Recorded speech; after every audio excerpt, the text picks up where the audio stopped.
মৈত্রী যাত্রা নামে নারীবাদীদের একটি অনুষ্ঠান হয়েছে। অনুষ্ঠানের আগে এর সপক্ষে তারা ব্যাপক প্রচারণা চালিয়েছেন। তাদের পেজে নানা ধরনের ফটোকার্ড প্রচার হয়েছে এবং অনুষ্ঠানেও নানা ধরনের ফেস্টুন এবং নানা ধরনের লেখাজোখা প্রচার হতে দেখা গেছে।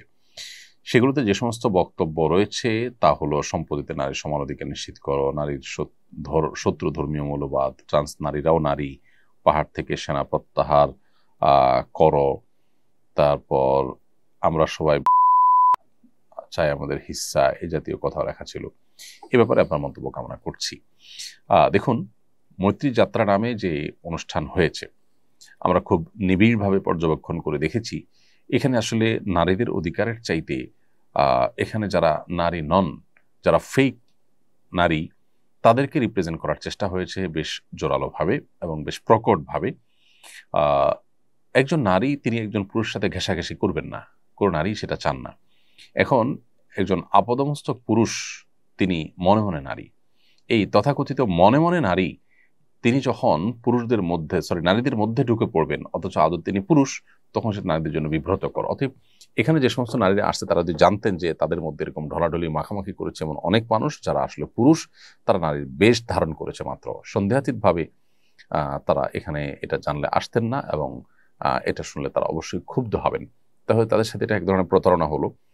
দ্বিতীয়ত, নারীদের অধিকারের নাম করে নারীদের জন্য যে মানুষের ভালোবাসা আছে, সিম্প্যাথি আছে, এক ধরনের পুরুষরা সেটা নেওয়ার যে আপনার প্রচেষ্টা, যেটাকে ট্রান্সজেন্ডার বলা হয়, সেটার মাধ্যমে সেটা এখানে হয়েছে অনেকখানি। অতএব এটাকে আসলে নারীদের অনুষ্ঠান না বলে এটাকে সমকামিতা প্রতিষ্ঠা এবং সমকামিতা সমাজে স্টাবলিশড করার যে আন্দোলন, সেটা বললে মনে হয় ভুল হবে না। এখানে নারীদেরকে শুধুমাত্র রাখা হয়েছে সামনে এবং তাদেরকে সামনে রেখে মূল কাজটা করার চেষ্টা করেছে। এবং সেখানে আমরা দেখেছি দেশবিরোধী স্লোগান, পাহাড় থেকে সেনা প্রত্যাহার করার আহ্বান সেখানে করা হয়েছে।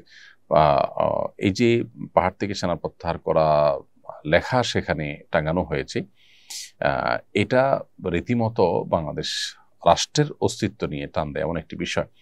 বাংলাদেশ পাহাড় যদি বাংলাদেশে অন্তর্ভুক্ত হয় তো সেখানে বাংলাদেশের সেনা থাকবে, সমস্যাটা কোথায়? এটা প্রত্যাহার করা দাবি যেখান থেকে উঠেছে তারা আসলে বাংলাদেশের স্বাধীনতার সার্বভৌমত্বের জন্য হুমকি কিনা বা স্বাধীনতার সার্বভৌমত্ব নষ্ট করতে চায় কিনা, এই জিনিসটি খতিয়ে দেখা দরকার। সকল ভ্রষ্ট বামরা এখানে একত্র হয়েছে এবং দীর্ঘদিন পর্যন্ত দেশে অ্যাক্টিভিজম করি, যারা জনগণের অন্তরে চুল পরিমাণ কোনো স্থান পায় নাই, তারা এখানে আবারও বরাবরের মতো ধর্মকে তারা শত্রু হিসাবে স্থির করে ধর্মের বিরুদ্ধে তারা, অর্থাৎ ওয়ালের বিরুদ্ধে তারা মাথা ঢোকার চেষ্টা করেছে।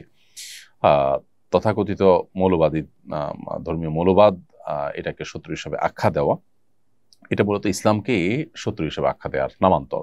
কারণ ইসলামের ধারক বাহক যে ওলামায়ে কেরাম গড়পড়তায়, তাদেরকে যখন আপনি আঘাত করবেন এবং শত্রু মনে করবেন তখন সেটা ইসলামকেই আঘাত করার শামিল। বিধায় এই ধরনের আনুষ্ঠানিকতা বা এই ধরনের আয়োজন বাংলাদেশে খুবই উদ্বেগজনক। এটা এদেশের সকল ধর্মের মানুষের জন্য উদ্বেগজনক, সকল নারীদের জন্য উদ্বেগজনক, সকল সমাজের সকল মানুষের জন্য উদ্বেগজনক। এখানে যে আপনার খুব বাজে একটা আপনার স্লোগান সম্বলিত লেখা প্লে কার্ড আমরা দেখতে পেয়েছি, যে নিজেদেরকে সেখানে বেশ্যা বলা হচ্ছে, নাউজুবিল্লাহ। খুবই দুর্ভাগ্যজনক যে এগুলো থেকে আমাদের বাচ্চারা কি শিখবে। এই আয়োজন থেকে নিশ্চয় আমাদের বাচ্চাদের মনস্তত্ত্ব, তাদের চিন্তা ধারা এগুলোর মধ্যে বাজে জিনিস ঢুকবে এবং এটা আমাদের সমাজের জন্য সব মিলিয়ে ক্ষতিকর। বিধায় সরকারের সংশ্লিষ্ট মহলকে আমরা বিনীতভাবে নিবেদন করতে চাই, এই জাতীয় অনুষ্ঠান যেন ভবিষ্যতে করতে না পারে, তারা যেন দায়িত্বশীল ভূমিকা রাখেন। দুর্ঘটনা রোধ করার জন্য প্রায় অটোরিকশা জব্দ করে ভেঙে ফেলা হয়। রিক্সা ভাঙা উচিত কিনা? মেইন সড়কে অটোরিকশা মুক্ত করার উত্তম পন্থা কি হতে পারে? রিক্সা ভাঙা ছাড়া এটার আরো নানাবিধ উপায়ে নিয়ন্ত্রণ করা আসলে সম্ভব। কাজটা হয়তো কঠিন, কিন্তু একজন গরিব মানুষ সর্বস্ব হারিয়ে তিনি রাস্তায় তাকে বসতে হয়, সেদিকটা মাথায় রেখে রিক্সাগুলোকে তুলে নিয়ে দূরে কোথাও নিয়ে রাখা এবং শহরে কোনোভাবে ঢুকতে না দেওয়া, নানাভাবে নিয়ন্ত্রণ করার চেষ্টা করা যেতে পারে। যদিও সম্প্রতি যে ঘটনা ঘটেছে আমরা জেনেছি যতটুকু, যে যাদের রিক্সা ভাঙা হয়েছে তাদেরকে বিকল্প উপার্জনের পথ করে দেওয়া হচ্ছে বা হয়েছে, হলে সেটা অবশ্যই প্রশংসনীয়। সেই সাথে একটা রিক্সা ভেঙে ফেলা, একটা জিনিস নষ্ট করার মধ্যে কোনো কল্যাণ নেই। সো সেটা গ্রামে বা যেখানে ব্যবহারের জন্য উপযোগী বা অনুমোদিত সেখানে পাঠানোর ব্যবস্থা করা যেতে পারে। এবং এ জাতীয় যারা রিক্সা চালক আছেন তাদেরকে প্রশিক্ষণ দেওয়ার ব্যবস্থা করা যেতে পারে। আসুন্নাহ ফাউন্ডেশনকে যদি বলা হয় তাদেরকে প্রশিক্ষণ দিয়ে কর্মক্ষম করে দেওয়া বা উপার্জনক্ষম করে দেওয়া, আসুন্নাহ ফাউন্ডেশন সে উদ্যোগ নিতে পারে।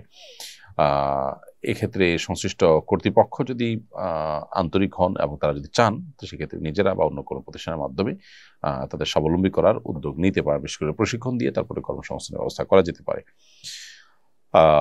বিশেষ করে যেই রিক্সাগুলো ভাঙা হয়েছে এগুলো বেশিরভাগই দেখা হয়েছে যে আপনার এগুলো নতুন, যার কারণে এখানে ইনভেস্ট হয়েছে এবং এই টাকাটা নিছকই নষ্ট হবে, সেটা অবশ্যই চিন্তার বিষয়। সম্প্রতি একটি মাদ্রাসার হিফজ বিভাগের একজন ছাত্রের মৃত্যু নিয়ে আলোচনা হচ্ছে। অনেকে মনে করছেন অত্যধিক প্রহারে তার মৃত্যু হয়েছে। মাদ্রাসাগুলোতে যে মাত্রাতিরিক্ত শাসন করা হয় এটা কি শরিয়া অনুমোদিত? মাদ্রাসা কর্তৃপক্ষ অভিভাবকদের উদ্দেশ্যে কিছু বলুন প্লিজ।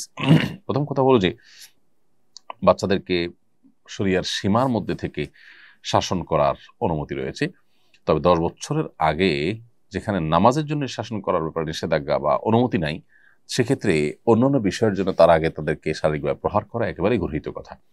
এরপরও যদি শাসন করতে হয়, সেই শাসনটা অবশ্য শরিয়ার সীমানার মধ্যে থাকতে হবে। এটা নির্যাতনের পর্যায়ে যদি চলে যায় সেটা অবশ্যই অপরাধ হিসেবে গণ্য হবে এবং গুনাহ হিসেবে বিবেচিত হবে। অতএব এরকম নির্দয় শাসন যদি কেউ করেন তিনি ওস্তাজ হন আর যে হন না কেন সেটা শাস্তিযোগ্য অপরাধ শরিয়ার দৃষ্টিকোণ থেকেই।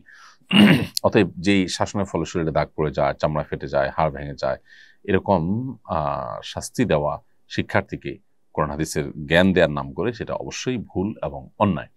যারা হেফজখানা বা মক্তব বা মাদ্রাসার শিক্ষকতা করেন তাদের আল্লাহকে ভয় করা উচিত এবং শরিয়ার সীমানার পরে মাথা তাদের থাকা উচিত।